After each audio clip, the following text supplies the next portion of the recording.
Siya yung isa sa mga una talagang nagpadala ng tulong. The night, no, after the earthquake, nandito na yung kanyang kitchen, yung tawag nito hot kitchen na tinatawag, no. Doon sa mga search and rescue area. Ito yung yung office ni Vice President Sara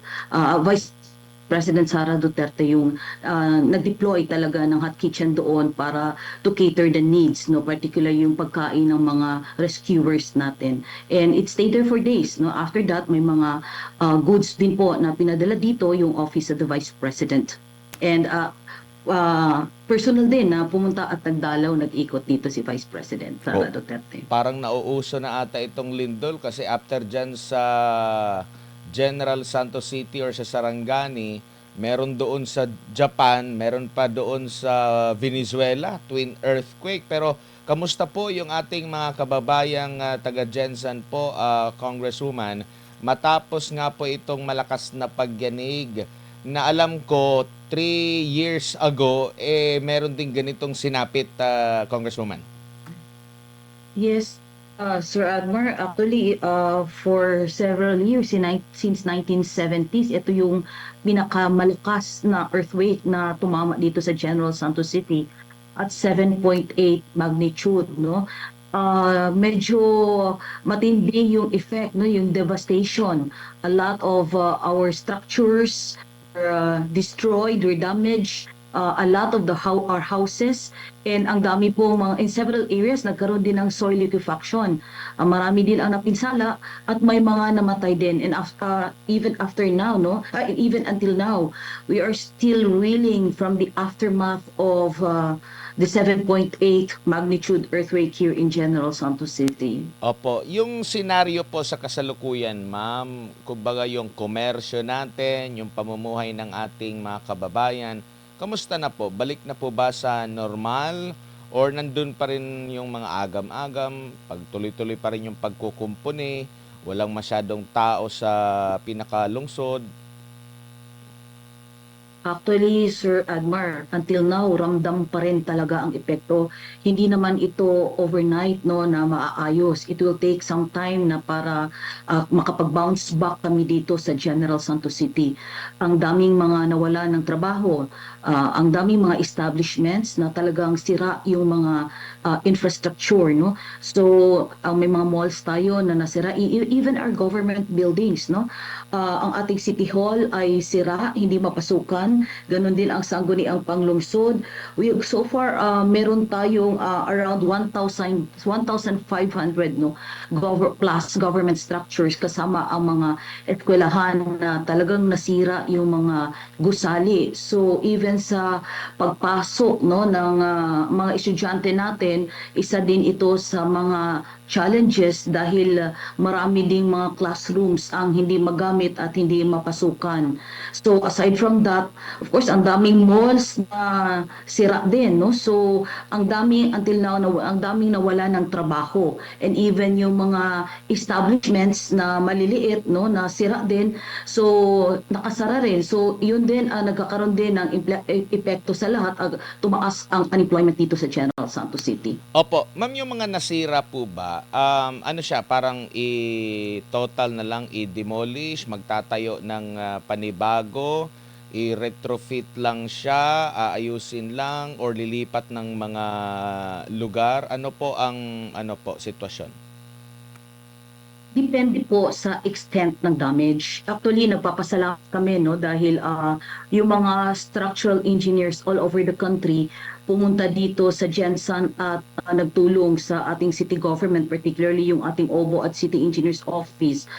Nagtulong sila sa pag-assess ng mga buildings. So, naka-classify po ito yung mga nasira, na yung iba na medyo maayos, safe na, so naka-declare na natag na po as green.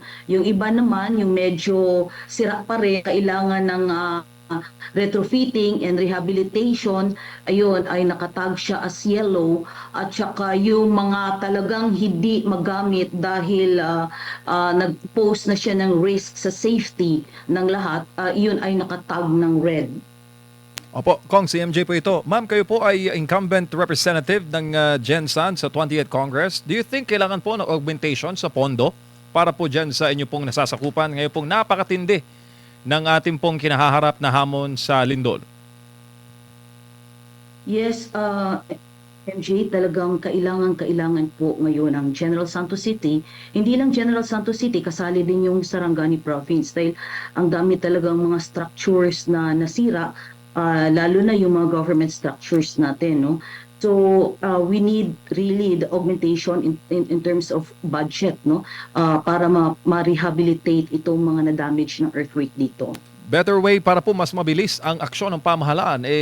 Nung mga nakaraan, ma'am, nagpapatawag po ng special hearings. Kahit po kayo ay nakasinidye, maaari naman po magpatawag ng mga pagdinig para po direkta na makuha on record, on public television, yung response po ng mga kinauukulang ahensya. May mga hakbang po ba, ma'am, ang mga komite sa House of Representatives para ito'y gawin?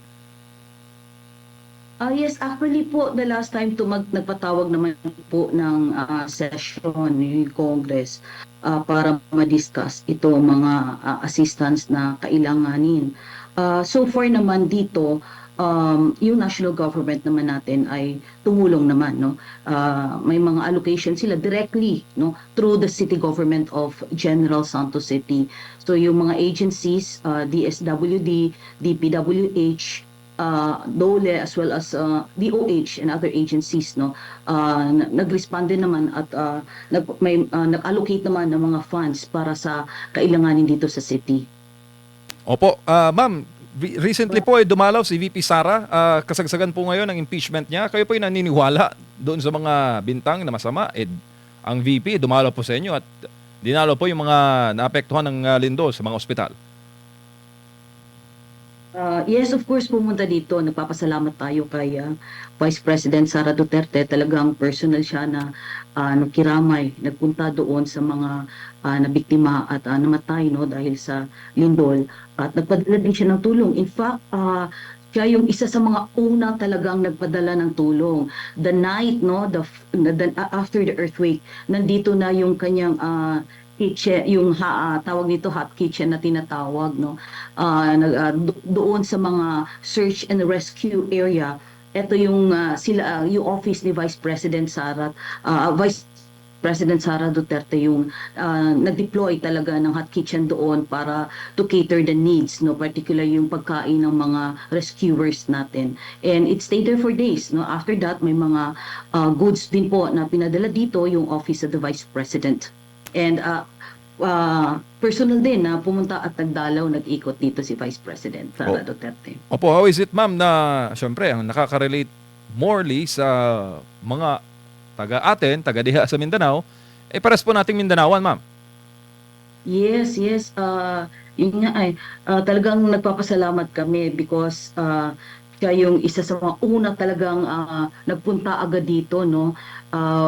Na actually very discreet, diretso na, wala naman masyadong fanfare, wala na, diretsong tumulong, pumunta sa bahay, pumunta sa nung mga personal na nagpaabot ng kanyang assistance, no, sa mga napinsala. And we truly appreciate that, no, ang ginawa ni Vice President dito sa General Santos City. Opo, ma'am, bilang halal na kinatawan po ng mga residente ng Gensan, isingit ko na lang po itong tanong dahil uso ngayon yung usapin sa impeachment. Sa inyo pag-iikot po, ma'am, sa inyong lugar, anong feedback ng mga taga-Gensan sa impeachment case laban kay VP Sara?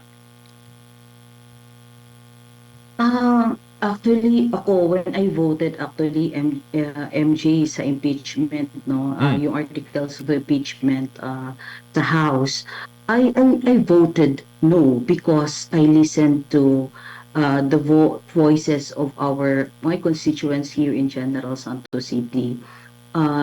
Before several consultation meetings dito, and majority, no, sa aking observation, around 90+%, no, I should say 95% sa aking natanong, no, at naikot na konsulta ng mga sektor ay talagang ayaw na ma-impeach ang ating minamahal na Vice President. How is it like, ma'am, for a representative like you na ipaabot po ang sentimiento, tunay na sentimiento ng inyo pong kinakatawan doon po sa Kongreso? Medyo challenging, no? Masasabi natin na may mga pressures din. But ako naman, tinatayuan natin kung ano sa tingin natin ang tama at nararapat. Opo, opo. At syempre ma'am, ang ating pong mga kababayan nagtatanong rin po kung paano raw makapagpaabot ng tulong lalo na po yung mga nasa abroad sa mga biktima po ng lindol. Paano po kayo mai-reach ma'am? Meron naman tayo, ang city government, merong nakapost no, sa website kung saan pwedeng magpadala ng tulong. Yung iba naman, directly pumupunta sa office kasi araw-araw may mga ano tayo, may mga operations. So in kind, no, pwede nating may mga nagpapahatid ng tulong through the office. So directly na iniikot natin sa mga barangay. No, this is upon the request ng down to the purok level kasi talaga isa din kasi itong ang ginagawa natin araw-araw nag-iikot tayo kasi aside sa nagpapadala tayo ng tulong MJ and Ed, gusto din natin makita yung actual situation sa ground para aside from the temporary solutions ngayon na panandalian, of course itong mga assistance, financial assistance, mga grocery packs na ibibigay, tinitingnan natin kung ano ang pwedeng long-term at saka sustainable solution dito. So, like in terms of policies, in terms of programs, no, and definitely itong lindol, no, hindi lang ito mangyayari once. In fact, until now, we still experience yung mga aftershocks. And so far, after the 7.8 magnitude na earthquake, 6.1 yung pinakamalakas namin naranasan, no? And even until now, may mga aftershocks. And bago lang, in fact, hindi masyado malayo pa nung nangyari yung last na malakas din na lindol sa General Santos City. So it could happen again. Kaya ang tinitingnan natin dito ang preparation in terms of our policies, in terms of our structures, and sa pag-ikot-ikot natin, nakikita natin ang talagang prone to danger is yung nasa tabing dagat, no, yung nasa danger zone. So kaya tinitingnan din natin na there is a need na ma-relocate ito. So we are passing also a bill in Congress for the reclassification of some public lands, no, yung 18% and below, yung slope niya na pwedeng ma-declare A&D para makapag-allocate ng area for relocation site para yung mga nasa danger zones dito sa city, no, na ito yung laging talagang helpless, no? Every time may kalamidad, so ito yung there is an urgent need na ma-relocate sila. So ito naman ma-address in terms of relocation, in terms of legislation. So and then of course yung kawalan ng trabaho, we need also interventions dito. So kaya ito opportunity na umiikot tayo. So may mga yung gustong magpadala ng tulong, pwede naman they can coordinate through the office or they can also coordinate through the office of the mayor, no?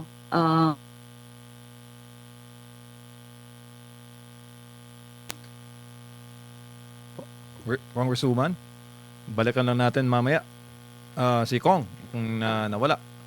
Partner, at na-discuss niya yung pangangailangan ng Gensan, may mga hakbang. Andiyan na ba si Kong? Kong? Hello? Yes, Nawawala. Hello? Opo. I'm here po. Opo, continue lang ma'am sa inyo pong sinabi kanina.